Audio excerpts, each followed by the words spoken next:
Compromiso Neuquino tiene entre sus referentes a Pablo Tomasini, es el director provincial de protección al consumidor en Neuquén y está con nosotros. Pablo, gracias por venir. ¿Qué tal? ¿Cómo les va? Se, ¿Qué hay? Después de este proceso electivo de todos los años impares, ¿no? Y particularmente en el caso de Neuquén, hay una suerte de ratificación y de, ¿cómo se dice?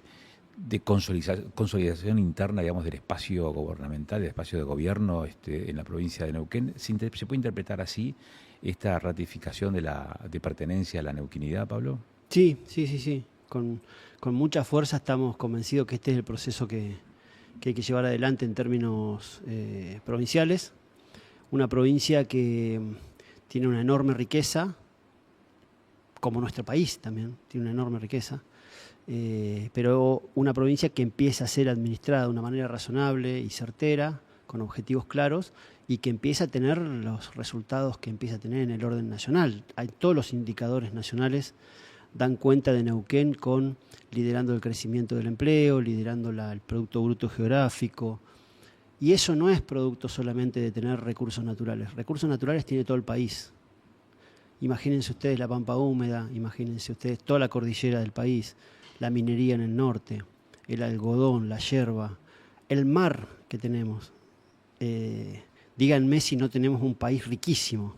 Lo que pasa es que, bueno, hay que administrar de una determinada manera. Nosotros compartimos la forma de administrar con objetivos muy claros que tiene el gobernador. Son casi todos temas de inversión intergeneracional, digamos, ¿no? Hacer una ruta implica hacer una ruta hoy, pero con un efecto positivo en términos de producción, turismo, desarrollo para las próximas 2-3 décadas, digamos, ¿no? Entonces, es gobernar poniendo la calidad de vida del presente, pero con una estructura de pensamiento y de desarrollo de futuro, ¿no? Cuando vos das una beca, Gregorio Álvarez, a un chico del interior de la provincia, lo que haces es hacer crecer a ese chico, hacer crecer a esa familia, pero a su vez socialmente estamos ganando un profesional que nos hace crecer a toda la sociedad. Y ese crecimiento de toda la sociedad es intergeneracional, porque eso va a tener un efecto positivo a futuro. Yo siempre cuento que mi abuelo era analfabeto. Mi mamá pudo ser docente, vieja escuela normal nacional de Neuquén, a los 17 años se recibió de maestra, y yo pude tener la oportunidad de recibirme de abogado gracias a la inversión que hicieron mi bisabuelo, mi abuelo, tu bisabuelo, tu abuelo, porque en esa inversión que ponían en impuestos financiaban los profesores, que a su vez fueron los profesores que permitieron darme clases a mí, digamos, ¿no? Entonces, tanto los impuestos, el orden, están puestos en un lugar tan justo en el gobierno de Rolando Figueroa, que por supuesto siempre cuesta terminar de verlo en el día a día, y en esta era del TikTok y de todo lo inmediato, a veces cuesta verlo, pero estamos poniendo una salud pensando en la prevención de la enfermedad y no en la enfermedad en sí mismo.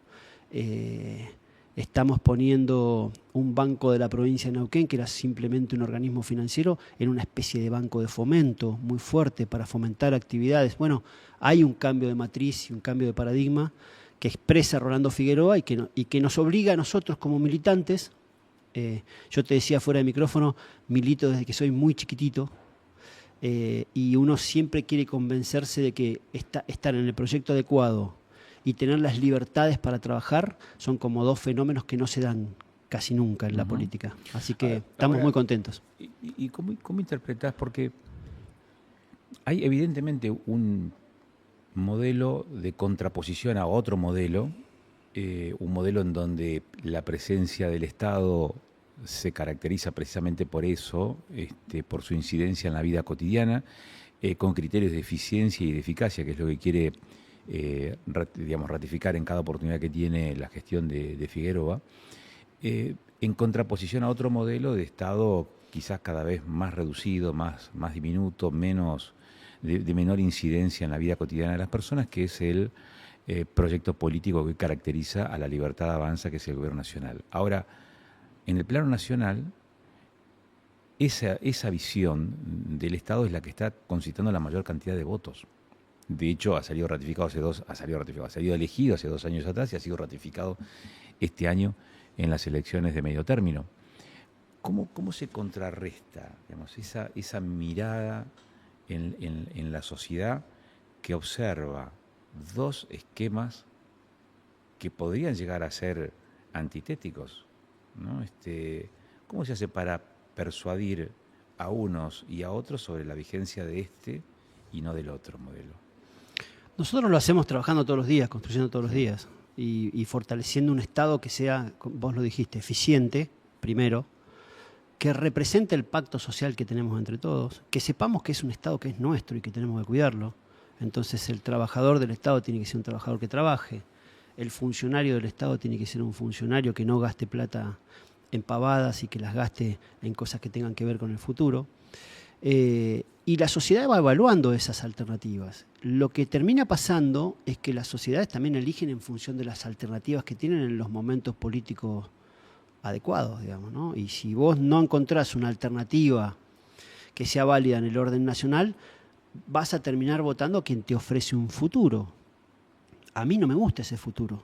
Es el futuro del sálvese quien pueda, es el futuro de que entren los productos elaborados del exterior y que estemos comprando un juguete chino. Porque si nosotros tenemos todas las posibilidades de hacerlo y ser eficientes y hacerlos bien y venderlos a buen precio. Entonces a mí no me gusta ese proyecto, pero a la falta de alternativas muchas veces la gente termina optando por quien le ofrece un futuro.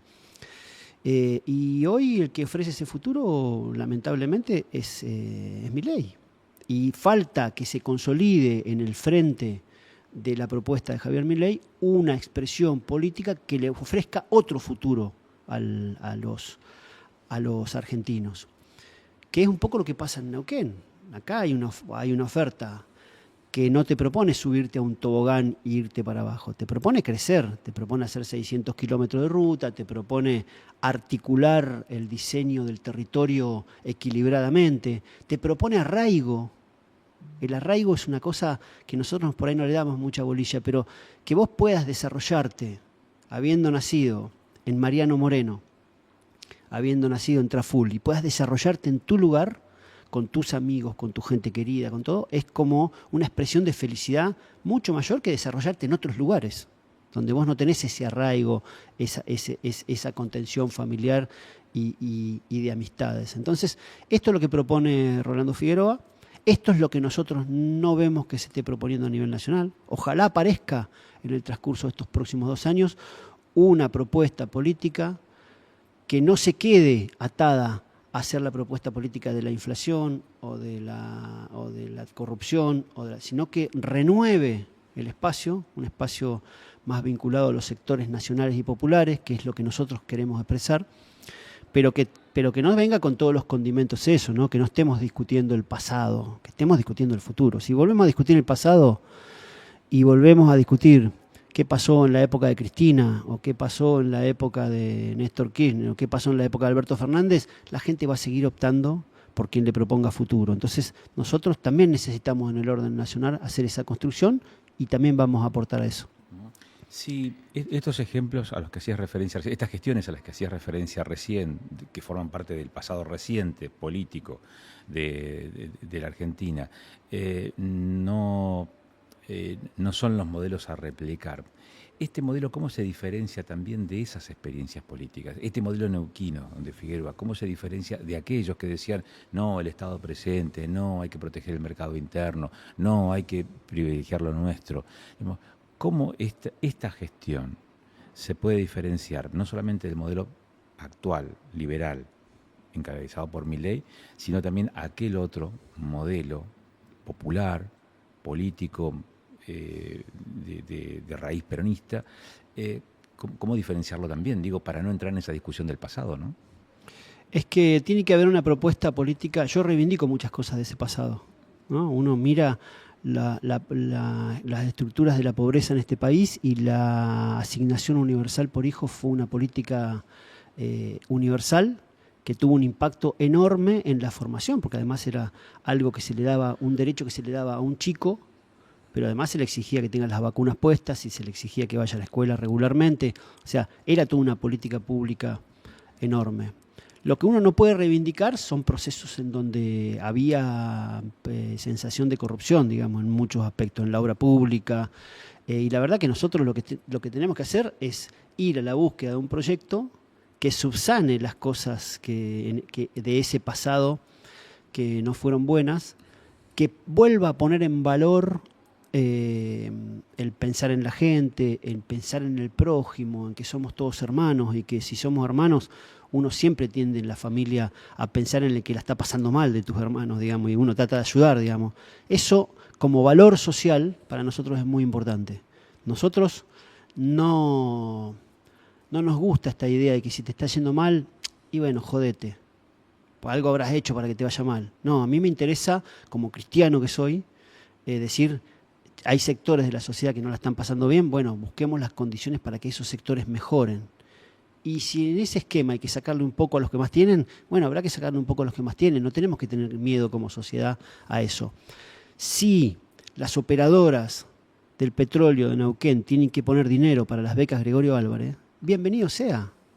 Los tienen que poner, porque están llevando recursos que son nuestros. Entonces está bien ese diseño que tiene en la cabeza el gobernador, decir, ustedes son operadoras, ustedes rompen las rutas para llevarse dinero de la provincia, bueno, arreglen las rutas, generen oportunidades, pongan la beca Gregorio Álvarez. Bueno, nosotros necesitamos encontrar en el orden nacional un proyecto que piense en un Estado sano, que piense en un Estado con equilibrio fiscal, que piense en un Estado sin inflación y que piense en un Estado sin corrupción, que ponga los mejores valores del humanismo y de las propuestas nacionales y populares arriba de la mesa, pero corriendo de la discusión esos temas, porque si no vamos a seguir embretados en una discusión del pasado. Uh-huh. Y desde la cartera a tu cargo, que es la Oficina de Protección al Consumidor, me imagino que permanentemente estás palpando este tipo de situaciones en donde las personas resultan vulneradas frente a una ausencia de regulación del Estado, de intervención del Estado en términos de garantizar o de proteger derechos de las personas. ¿Advertís que esa tarea al frente de protección al consumidor se ve incrementada por este nuevo diseño? ¿Se ve dentro de las pautas de funcionamiento históricas que tiene el área? ¿Se ve que ha reducido? ¿Cuál es la ponderación que haces respecto de la inserción que tiene o de la intervención que tiene el área a tu cargo frente a este nuevo paradigma de funcionamiento socioeconómico, sociopolítico, digamos, de la Argentina? Impacta de la misma forma que impacta en términos económicos, impacta en el microclima económico del consumo. El consumo es el último eslabón de una cadena que es producción, distribución y consumo. Impacta claramente porque la desregulación de las reglas que el Estado pone para que se cumplan algunas cosas, pongo por ejemplo el tema alquileres, ¿no? Esa desregulación hace que el mercado sea dominado por un conjunto de jugadores, que son los jugadores más importantes de ese mercado inmobiliario, y que eso impacta en los valores de las propiedades y entonces impacta en el valor de los alquileres. Ahora, nosotros no creemos ni en la regulación del Estado absoluta, que no te permite, que te asfixia al mercado, ni tampoco en el mercado solo, que lo que hace es solamente ponderar el valor de los grandes jugadores. Entonces, nosotros creemos en una articulación entre lo público y lo privado muy fuerte, que la estamos llevando adelante quizás a contramano de lo que está pasando a nivel nacional, que dice, no, esto no sirve, esta regulación del Estado no sirve. Para nosotros esas regulaciones del Estado sirven y hay que ordenarlas. Pero hay que hacerlas bien. No sirve un Estado tonto que quiera regular todo y que al final no termina regulando nada. Sirve un Estado que sea eficiente y que ponga como un tablero de ajedrez y vea exactamente y con inteligencia qué fichas hay que mover para conducir el mercado, no para ni asfixiarlo ni dejarlo que el mercado conduzca a la sociedad. Recién este es, digamos, un tema que puede llegar a ser clave para entender estas cosas, que es el tema del mundo de los alquileres. como parte del mercado inmobiliario. No es la totalidad del mercado inmobiliario, pero es parte del mercado inmobiliario. Hay una suerte de máxima dentro digamos, de una concepción más liberal de funcionamiento del mercado que te dice, cuanto más atomizado se encuentra quien ofrece un producto o servicio frente a una demanda también multitudinaria, mejor va a funcionar. ¿Por qué? Porque no hay capacidad de concentración de las condiciones que impone una de las partes, ¿no? Uh-huh. Los inquilinos son múltiples, son muchísimos, y los propietarios de inmuebles también son muchísimos. Entonces, se supondría que frente a esa atomización de una parte y de la otra, uno diría, bueno, este mercado tendría que funcionar y autorregularse. Y sin embargo, eso no pasa, al punto tal de que vos tenés un monitor de alquileres en Neuquén. Uh-huh. ¿Para qué? Y bueno, para ver que no haya abusos o no haya situaciones abusivas en ese mercado.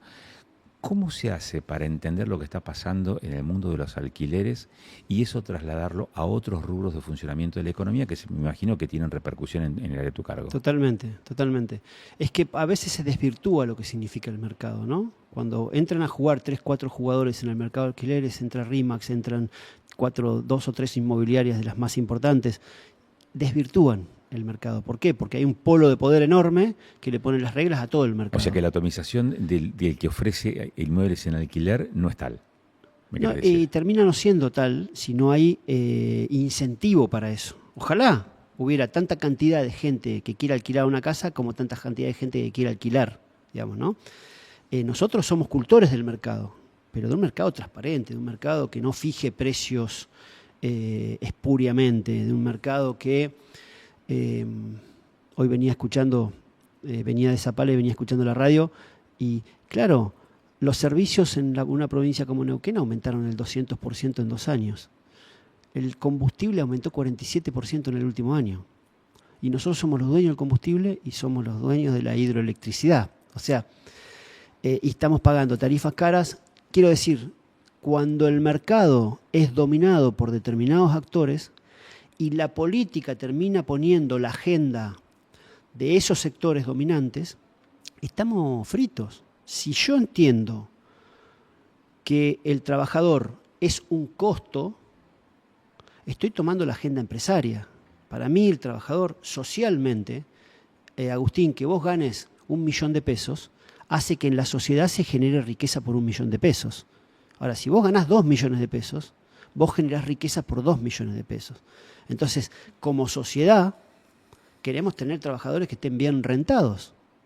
Ahora, si uno toma solamente la agenda empresaria, y sí, el trabajador es un costo. Entonces, para hacer este vaso, el costo es el 30% del trabajo. Yo, como empresario, quiero reducir este costo. Cuando la reforma laboral nos la quieren imponer porque dicen el costo argentino es muy alto, es porque es la agenda empresaria. Ahora, que uno diga, hay que discutir la reforma laboral, porque hay que ver cómo la técnica y el algoritmo ingresan en el mundo del trabajo y hay que cambiar relaciones, hay que pensar en otros formatos, etcétera.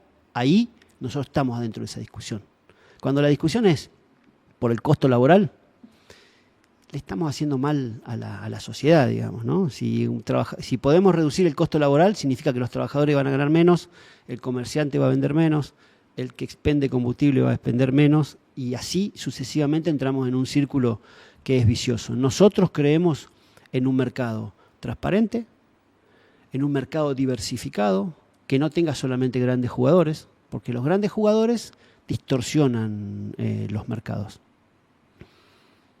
Metiste en un tema de la reforma laboral y se me ocurre multiplicidad de consultas. Una de ellas está relacionada con el tema de los costos del costo laboral. Uno no puede dejar de ver el costo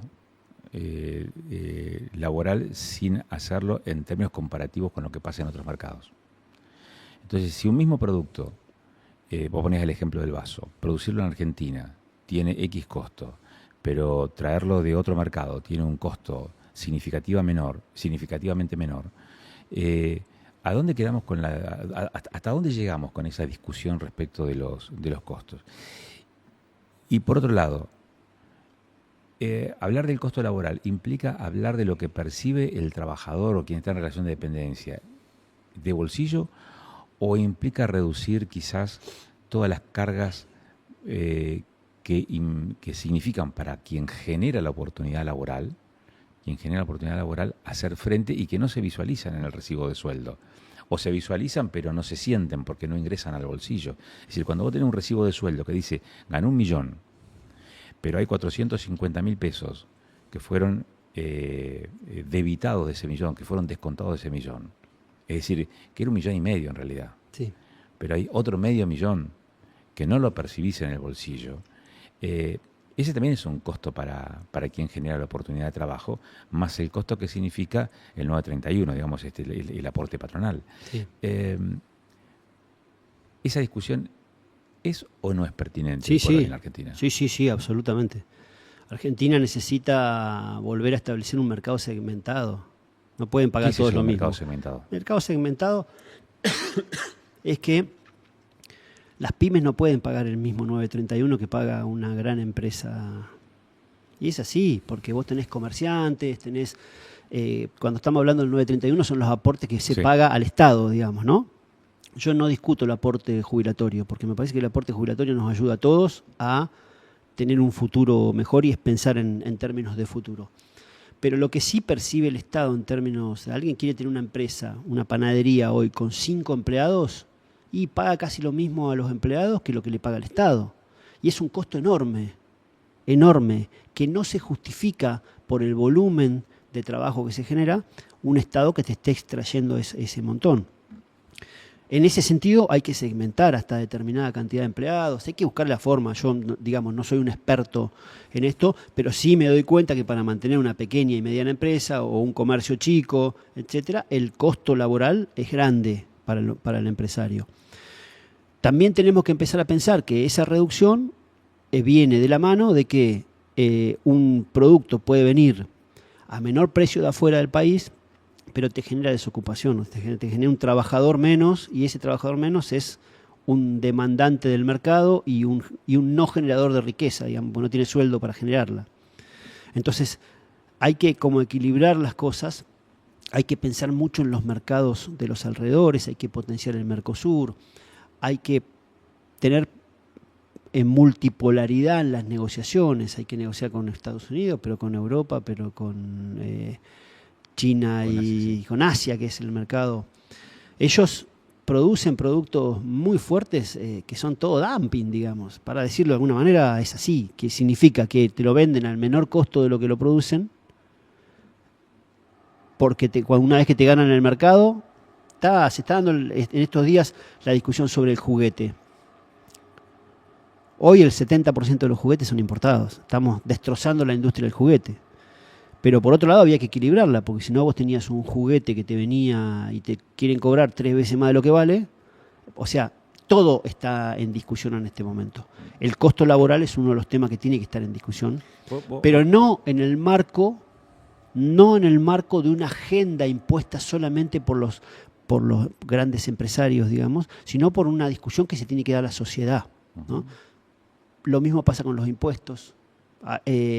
Tenemos que discutir el sistema impositivo, pero tenemos que saber que con el impuesto que estamos pagando hoy, estamos formando a alguien que dentro de 25 años va a ser el profesor de medicina de tu hijo o de tu nieto. Bueno, es intergeneracional el impuesto, ¿no? O sea, las discusiones no tenemos que hacerlas de TikTok ni de...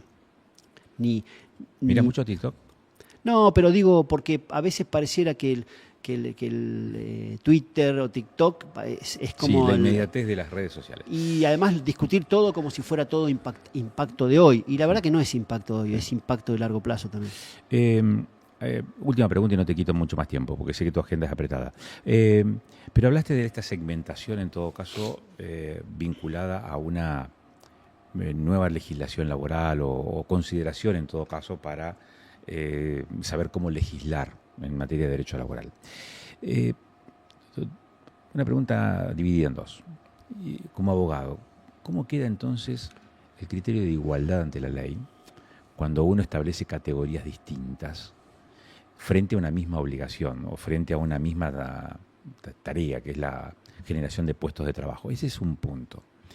Y el otro punto, vinculado a esto, ¿no? ¿Cómo explicás o cómo se expone frente a los neuquinos y a los posibles inversores neuquinos? Mire, nosotros para nuestras pymes que van a hacer quizás una matriz de un trépano o van a arreglarle los rulemanes que van en la punta del taladro, le vamos a poner estas condiciones laborales, pero usted que es un gran inversor va a tener estas otras condiciones laborales. ¿Cómo se hace? ¿Cómo se amalgama? Digamos? ¿Cómo se presenta eso? Mirá, el principio protectorio, que es el principio básico del derecho del trabajo, es un principio que tiene que estar acomodado a las circunstancias, digamos. No es lo que nosotros queremos hacer es proteger al trabajador, al trabajo. El trabajador como generador de riqueza. Cuanto más trabajadores blanqueados haya, mejor es al sistema general, sí, porque es un círculo virtuoso. Ahora, con estos costos laborales, las grandes empresas pueden blanquear trabajadores, y en ese caso seguirán blanqueando trabajadores, pero la pequeña y mediana empresa se queda sin posibilidades del principio básico, que es el principio protectorio. ¿Por qué? Porque te terminan tomando trabajadores en negro.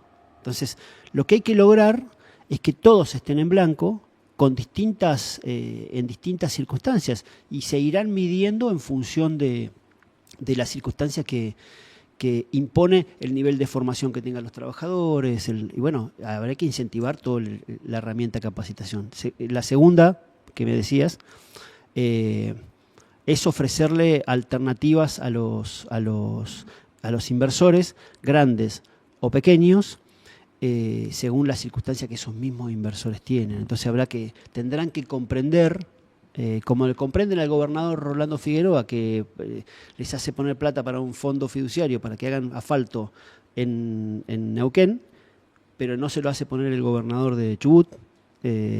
Bueno, nosotros tenemos nuestra propia lógica. Pampa, que también la puerta de entrada acá. Gracias, Pablo. No, por favor. Pablo Tomasini con nosotros.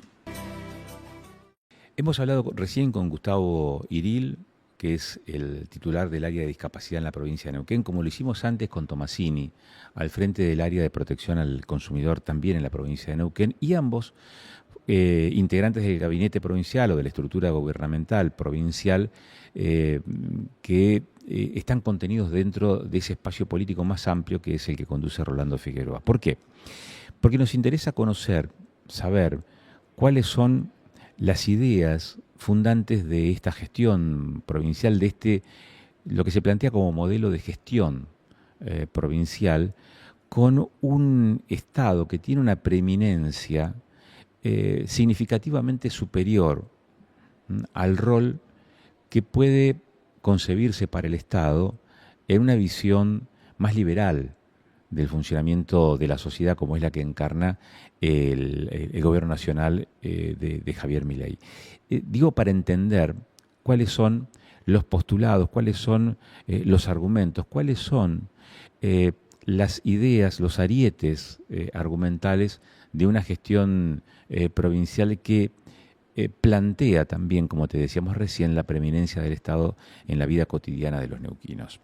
Esto como para entender esta acción de cohesión interna del espacio político conducido por Figueroa en esta edición de Panorama. Casi te diría como una suerte de balance cuando nos estamos acercando sin pausa a lo que será el cierre de este 2025, que ha sido un año de fuertes tensiones políticas. ¿Por qué? Y porque ha implicado también un proceso electivo en donde el liberalismo nacional ha salido fortalecido y en donde las gestiones provinciales también necesariamente requieren de hacer conocer cuáles son sus ideas fuerzas de gestión pública o de gestión de políticas públicas. Cerramos aquí esta edición de Panorama, lo hacemos habitualmente con nuestras letras pandémicas del amigo Miguel Sabone y nos encontraremos dentro de 7 días en Canal de Noticias 24/7. Letras pandémicas con Miguel Sabone en Panorama. PX41 y Cebop.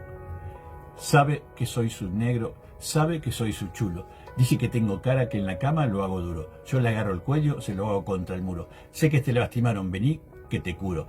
Ella es un ser de luz, pero viene para lo oscuro. ¿Quién somete a quién? la materia, el espíritu.